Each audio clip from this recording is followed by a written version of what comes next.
कुस्तीच्या मैदानावरील लाल मातीच्या वादातून तामगावात रक्तरंजित संघर्ष, तलवारीच्या हल्ल्यात 3 जण जखमी। तामगाव तालुका करवीर येथे कुस्तीच्या मैदानावरील लाल माती नेण्याच्या किरकोळ वादातून तामगाव इथे एका कुटुंबाकडून तलवारीने हल्ला करण्यात आल्याची गंभीर घटना घडली आहे। या हल्ल्यात 2 जण गंभीर जखमी झाले असून एकाला किरकोळ दुखापत झाली आहे। घटनेनंतर संतप्त ग्रामस्थांनी आरोपीच्या वाहनांची जाळपोळ केल्याने गावात काही काळ तणावाचं वातावरण निर्माण झालं होतं। मिळालेल्या माहितीनुसार गावातील आगामी यात्रेच्या पार्श्वभूमीवर कुस्तीचा आखाडा तयार करण्यासाठी लाल माती टाकण्यात आली होती।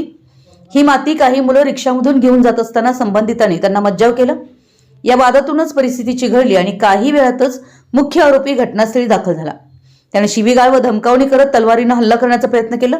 हल्ला रोखण्याचा प्रयत्न करणाऱ्या एका व्यक्तीच्या दोन्ही हातांच्या तळव्यांना गंभीर इजा झाली आहे। मदतीसाठी धावून आलेला आणखी एक जण ही गंभीर जखमी झालाय, तर तिसऱ्या व्यक्तीस किरकोळ दुखापत झाली आहे।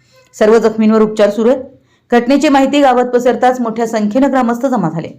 संतप्त जमावाने आरोपीच्या घरावर दगडफेक करत घरासमोर उभी असलेली दुचाकी व टेम्पो पेटवून दिलाय। त्यामुळे परिसरात काही काळ दहशतीचं वातावरण होतं। घटनेचं गांभीर्य लक्षात घेऊन करवीरचे पोलीस उपाधीक्षक सुजित क्षीरसागर यांनी पोलीस ताफ्यासह घटनास्थळी धाव घेत परिस्थिती नियंत्रणात आणली। पोलिसांनी मुख्य आरोपीसह त्याच्या 2 मुलांना शस्त्रांसह ताब्यात घेतलंय। सध्या गावात शांतता असून गोकुळ शिरगाव पोलीस या प्रकरणाचा अधिक तपास करतायत। आपल्या परिसरातील महत्त्वाच्या बातम्या पाहण्यासाठी आमच्या नवसंकेत न्यूज चॅनलला YouTube वर सबस्क्राइब करा आणि बेल आयकॉन प्रेस करा।